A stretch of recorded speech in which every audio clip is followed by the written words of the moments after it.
पूरे महीने में 3 से 4 वीडियो ही मेरे चैनल पे आ पाते हैं। काफ़ी सारे कमेंट मैं देखती रहती हूँ। अगर मुझे लगता है कि बहुत इम्पोर्टेंट है कोई वीडियो अपलोड करना, तो मैं अपने चैनल पे अपलोड करती हूँ। काफ़ी सारे कमेंट आ रहे थे, मैम केजीएमयू का जो वेटिंग लिस्ट है वो कब डिक्लेयर होने वाला है। डॉक्यूमेंट वेरिफिकेशन से रिलेटेड मैंने कोई भी वीडियो अपलोड नहीं किया था क्योंकि मुझे थोड़ा टाइम भी नहीं मिला और डॉक्यूमेंट वेरिफिकेशन का जो नोटिफिकेशन है बिल्कुल क्लियर है। कुछ सारे कमेंट आ रहे थे तो मैं उसको यहाँ पे क्लियर करने वाली हूँ। डॉक्यूमेंट वेरिफिकेशन जो चल रहा है 15 जनवरी से और 23 जनवरी के बीच में डॉक्यूमेंट वेरिफिकेशन होना है। कल और आज यानी कि 15 तारीख को और 16 तारीख को डॉक्यूमेंट वेरिफिकेशन हुआ है और इसमें बहुत सारे कैंडिडेट डॉक्यूमेंट वेरिफिकेशन करवा चुके हैं। यहाँ पे मैं बताने वाली हूँ कि डॉक्यूमेंट वेरिफिकेशन का प्रोसेस जो है वो चल रहा है। ट्रॉमा सेंटर के बगल में ही कलाम सेंटर है। ट्रॉमा सेंटर में मेरी पोस्टिंग है और कलाम सेंटर में डॉक्यूमेंट वेरिफिकेशन हो रहा है। कैंटीन है जस्ट बगल में 1905। तो मैं मॉर्निंग टाइम में अगर कैंटीन में चाय पीने या फिर कुछ भी खाने चली जाती हूँ तो वहाँ पे कैंडिडेट को मैंने देखा है डॉक्यूमेंट वेरिफिकेशन प्रोसेस में। और अभी ये वेरिफिकेशन जो है 23 जनवरी तक चलेगा। 23 जनवरी के बाद जो कमेंट आ रहे थे मेरे पास में कि मैम वेटिंग लिस्ट आएगी कि नहीं आएगी, तो एक चीज़ मैं बता दूं कि वेटिंग लिस्ट श्योर है आएगी। और अभी जितने कैंडिडेट को बुलाया गया है लगभग उससे आधे कैंडिडेट की जो है वेटिंग लिस्ट में नाम आएगा। ऐसा मैं क्यों बोल रही हूँ कि बहुत सारे कैंडिडेट जो हैं इसमें फॉर्म भर चुके हैं, उनके पास जो है कैंडिडेट का रजिस्ट्रेशन नहीं है और ऐसे कैंडिडेट भी हैं जिनका मतलब रजिस्ट्रेशन तो अब प्रेजेंट टाइम में है, लेकिन डॉक्यूमेंट वेरिफिकेशन या सॉरी फॉर्म भरने के लास्ट डेट के पहले का जो रजिस्ट्रेशन होता है वो नहीं होता है। और उसके साथ में कितने लोग का ऐसा भी है जिनके डॉक्यूमेंट्स पूरे नहीं है, जैसे कि बीएससी नर्सिंग कैंडिडेट है जो एलिजिबिलिटी क्राइटेरिया है वो नहीं पास कर रहे हैं या फिर जिनका एक्सपीरियंस है वो पूरा नहीं है 2 साल का, तो ऐसे भी कैंडिडेट हैं। और दूसरी बात कि सारे जितने लोग को बुलाया गया ऐसा बिल्कुल नहीं है कि सबके पास सारे डॉक्यूमेंट्स ही हैं, तो कुछ कुछ छटनी भी होती है और वेटिंग लिस्ट भी आएगी। लगभग जितने कैंडिडेट की आई हुई है लिस्ट उससे आधी वेटिंग लिस्ट भी आ सकती है। अभी नहीं आएगी, लेकिन जैसे ही आप इसमें डॉक्यूमेंट वेरिफिकेशन प्रोसेस करवा लेते हैं, ऐसे मेरे जानने में बहुत सारे कैंडिडेट हैं जिन लोग ऑलरेडी कहीं ना कहीं पोस्टेड है या फिर मतलब किसी जॉब पे काम कर रहे हैं, फिर भी उन्होंने केजीएमसी का फॉर्म भर दिया है, उनका सिलेक्शन भी हो गया, उन्हें यहाँ पे ज्वाइनिंग नहीं लेनी। जैसे पीजीआई में सेलेक्टेड कैंडिडेट मेरे कमेंट सेक्शन में आप देखते होंगे बहुत सारे कमेंट आए हुए हैं, पीजीआई में ऑलरेडी वर्किंग है, एम्स में वर्किंग है, वो लोग भी केजीएमसी का फॉर्म भर दिए। अभी वो लोग कमेंट करते हैं कि मैम पीजीआई ज्वाइन कर लिया है तो क्या मुझे केजीएमसी आना चाहिए, एम्स में हूँ क्या मुझे केजीएमसी आना चाहिए। तो अगर आपको लगता है कि आपको केजीएमसी बेटर है तो आप बिल्कुल ज्वाइन करिए। लेकिन एक चीज़ मैं बता दूँ, अगर आप किसी जॉब में पोस्टेड हो, आपको लगता है कि आप सेटिस्फाई हो अपने जॉब से, तो प्लीज़ उन कैंडिडेट से मेरी रिक्वेस्ट है कि एग्ज़ाम ना दें, कोई भी एग्ज़ाम। जैसे कि मेरा सिलेक्शन हो गया तो मैं कहीं भी कोई भी परमानेंट वैकेंसी का फॉर्म नहीं भरती हूँ, और कोई भी नहीं वैकेंसी, चाहे परमानेंट हो चाहे कॉन्ट्रैक्चुअल हो। मुझे पता है कि मेरी एबिलिटी कितनी है, मुझे किसी फॉर्म भर के ये एबिलिटी को बार बार दिखाना नहीं है कि मैं ये एग्ज़ाम भी पास कर ले रही हूँ, ये वो एग्ज़ाम भी पास कर ले रही हूँ। तो ऐसा बिल्कुल भी ना करें ऐसे कैंडिडेट। आपके लिए ये मजाक होगा कि आपने पास कर लिया, आप 10 लोगों को बताओगे कि आपका सिलेक्शन है, लेकिन उन कैंडिडेट के बारे में सोचो जिनका एक बार भी सिलेक्शन नहीं हो रहा है, आधे आधे नंबर से छट जा रहे हैं। तो मेरे पास एक नहीं कम से कम 4-5 ऐसे कॉल और मैसेज आए हुए थे जिनमें उन्होंने बताया कि मैं ऑलरेडी यहाँ पे वर्किंग हूँ, मेरा केजीएमसी में हो गया तो मैं क्या करूँ, मैं तो यहाँ पे भी सेलेक्ट हूँ, यहाँ पे भी सेलेक्ट हूँ। तो जब तक मेरा प्रोविज़न है तो वैसे भी मैं कोई एग्ज़ाम नहीं दे सकती, लेकिन मैं फिर भी नहीं देती। तो आप लोगों से भी रिक्वेस्ट है मेरी कि प्लीज़ आप लोग अगर अच्छी जगह पे पोस्टेड हो, आगे आपको फ़र्दर कहीं भी जॉब की नीड नहीं है, तो प्लीज़ सीट ना बर्बाद करें ताकि ज़्यादा से ज़्यादा कैंडिडेट का सिलेक्शन हो पाए। और दूसरी बात मैं बता दूँ कि जो लोग पूछ रहे थे कि मैम वेटिंग आएगी, तो एक चीज़ मैंने क्लियर कर दिया कि वेटिंग लिस्ट आएगी। डॉक्यूमेंट वेरिफिकेशन अभी 23 तारीख तक चल रहा है। डॉक्यूमेंट वेरिफिकेशन होने के बाद आपका जो है वेटिंग भी क्लियर होगा। हाँ, थोड़ा टाइम लग सकता है। इस समय मैं बता दूं कि केजीएमसी में स्टाफ़ों की बहुत ही ज़्यादा कमी है, बहुत क्या बहुत ही ज़्यादा कमी है। रिसेंटली जो मतलब एक क्राइटेरिया बनाया गया है, रिसेंटली अभी यूनिफॉर्म भी नर्सिंग ऑफिसर का चेंज हो चुका है और रिसेंटली एक नियम बनाया गया है कि सारे वार्ड में जितने भी केजीएमसी के वार्ड है, लगभग 4,500 से 5,000 बेड है यहाँ पे, तो जितने भी वार्ड हैं, जितने कॉन्ट्रैक्चुअल स्टाफ हैं, कॉन्ट्रैक्चुअल मतलब यहाँ पे आउटसोर्सिंग स्टाफ है, एनएचएम वाले स्टाफ नहीं है, तो जितने भी आउटसोर्सिंग स्टाफ हैं, लगभग जितने हमारे पास परमानेंट स्टाफ हैं उतने ही हमें कॉन्ट्रैक्चुअल स्टाफ चाहिए, मतलब कि इक्वल रखना है दोनों चीज़ों को। तो हमारे पास केजीएमसी में स्टाफों की बहुत कमी। मैं सिर्फ अपने एक छोटे से डिपार्टमेंट की बात करूँ तो मेरे यहाँ ट्रॉमा सेंटर में जो है 12 बेड है और हमारा जो डिपार्टमेंट है वहाँ पे 20 बेड है। तो टोटल हमारे यहाँ जो है लगभग 30 से 32 मतलब स्टाफ हैं, कॉन्ट्रैक्चुअल स्टाफ है, और जिसमें से मैं सिर्फ 4 परमानेंट स्टाफ हूँ। चारों स्टाफों को अलग अलग मतलब लगाया गया, किसी को ओटी में लगाया गया, किसी को ट्रॉमा सेंटर में लगाया गया, किसी को वार्ड में लगाया गया, मतलब सिर्फ 4 स्टाफ हैं। और केजीएमसी का एक मतलब एक क्राइटेरिया बना दिया गया है कि एटलीस्ट जितने कॉन्ट्रैक्चुअल स्टाफ हैं उतने परमानेंट स्टाफ होने चाहिए। अगर आपके पास परमानेंट स्टाफ और कॉन्ट्रैक्चुअल स्टाफ जो है एक इक्वल नहीं है, तो एटलीस्ट एक शिफ्ट में परमानेंट स्टाफे होने चाहिए, मतलब हर एक शिफ्ट में एक परमानेंट स्टाफे होनी चाहिए। पर हमारे वार्ड में अभी बिल्कुल भी मतलब नीड है इतनी ज़्यादा, 38 से 40 की डिमांड गई हुई है कि हमारे यहाँ पे इतने स्टाफे परमानेंट होने चाहिए। एक शिफ्ट में भी परमानेंट स्टाफ नहीं है।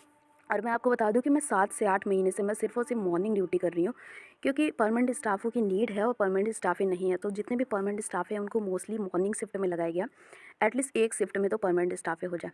तो आप इसी से अंदाज़ा लगा लीजिए कि ये इतना बड़ा जो यूनिवर्सिटी है वहाँ पे परमानेंट स्टाफों की कितनी नीड है।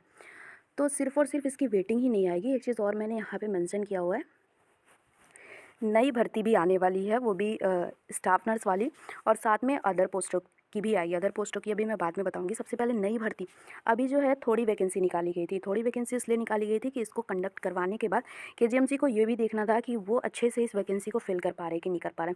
अगर ये प्रोसेस अच्छे से हो जाता है, मतलब कि जैसा डॉक्यूमेंट वेरिफिकेशन का प्रोसेस, और जल्द से जल्द ज्वाइनिंग होगी, क्योंकि बहुत कमी है, मैं बता तो रही हूँ कि वेटिंग है कि जल्द से जल्द परमानेंट स्टाफ हैं, बहुत सारे काम पेंडिंग है, परमानेंट स्टाफे आते हैं। तो अगर ये अच्छे से पूरा मतलब प्रोसेस हो जाता है ज्वाइनिंग का, तो फिर नई भर्ती आएगी, और नई भर्ती भी जल्द आएगी। जैसा कि अभी पता है कि हम लोग की पोस्टिंग हुई, फिर तुरंत ही इन्होंने फिर से भर्ती निकाल दी। तो नई वाली जो भर्ती आएगी इससे डबल पोस्ट पे आएगी, लगभग 1200 ये है, तो मान के चलो 3 से 4,000 पोस्टों पे नई नर्सिंग ऑफिसर की भर्ती आएगी। तो जो लोग का इसमें सिलेक्शन नहीं हुआ है, परेशान नहीं हो, अगर उनका वेटिंग में है तो वेटिंग में भी होने के चांसेस हैं, और उसके बाद में जो नई भर्ती आएगी वो भी आएगी।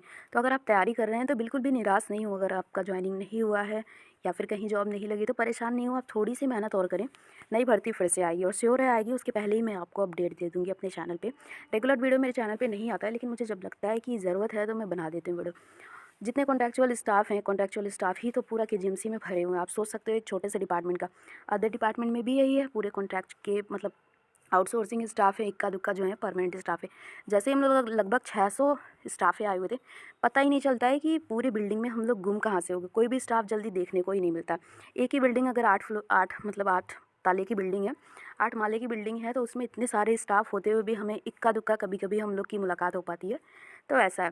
तो अभी आप निराश मत हो, फिर से वैकेंसी आएगी और अच्छे पोस्ट पे आएगी। इसके अलावा भी अगर आपकी फैमिली में या फिर किसी ने भी अदर पोस्ट पे डिग्री ले रखी हो, चाहे वो ओटी टेक्नीशियन हुए, लैब टेक्नीशियन हुए, फार्मेसी हो गए, या फिर एक्सरे टेक्नीशियन हुए, आई टेक्नीशियन हुए, और भी जो भी हॉस्पिटल से रिलेटेड होते हैं, वित्तीय टेक्नीशियन, फिजियोथेरेपिस्ट हो गए, तो इन सारे की भी पोस्ट धीरे धीरे आती रहती है। ये सारी चीज़ें जो हैं, अभी तो जिम जो आउटसोर्सिंग जिम कंपनी है उसके द्वारा भर्ती होती है, लेकिन थोड़ी थोड़ी वैकेंसी जो है वो परमानेंट पोस्ट में भी जाएगी। पूरे हॉस्पिटल को हम कॉन्ट्रैक्ट पे नहीं चला सकते। तो रूल जैसे ही आता है, पोस्ट की वैकेंसी जो है उस पर काम चल रहा है, उसकी भी परमानेंट वैकेंसी आएगी। तो अगर आपके फैमिली में या फिर आपके जानने में ऐसे पोस्ट वाले भी हैं, तो वो लोग भी अपनी तैयारी बना के रखें। उसकी वैकेंसी भी आने वाली है, वार्ड बॉय की वैकेंसी आने वाली है, स्वीपर की वैकेंसी आने वाली है। ये सारी हॉस्पिटल की जितनी भी वैकेंसी रहती है उस पर भी काम चल रहा है, वो भी वैकेंसी आएगी। देर हो सकती है लेकिन आएगी ज़रूर। इसके अलावा मेरे पास कमेंट आ रहे थे कि मैम डॉक्यूमेंट वेरिफिकेशन के बाद ज्वाइनिंग कब तक करा देंगे। तो जैसे ही आपको एलिजिबिलिटी का सर्टिफिकेट, डॉक्यूमेंट वेरिफिकेशन हो रहा है उस टाइम में आपको एक सर्टिफिकेट मिल रहा होगा एलिजिबल का। अगर आपको एलिजिबल का सर्टिफिकेट मिल रहा है, नेक्स्ट है कि आप सेलेक्टेड हो, उसके बाद से आपका ज्वाइनिंग का प्रोसेस स्टार्ट होगा। हाँ, लेकिन आपको केजीएमसी के कॉन्टैक्ट में रहना। केजीएमसी का एक चीज़ मुझे नहीं अच्छा लगता है कि जो भी इंपॉर्टेंट इन्फॉर्मेशन होती है वो कैंडिडेट तक नहीं पहुंच पाती। मेरी ज्वाइनिंग के टाइम भी हुआ था कि कोई भी इन्फॉर्मेशन नहीं दी गई थी कि आपका ज्वाइनिंग लेटर आ गया है, आपको यहाँ से आके लेके जाना है।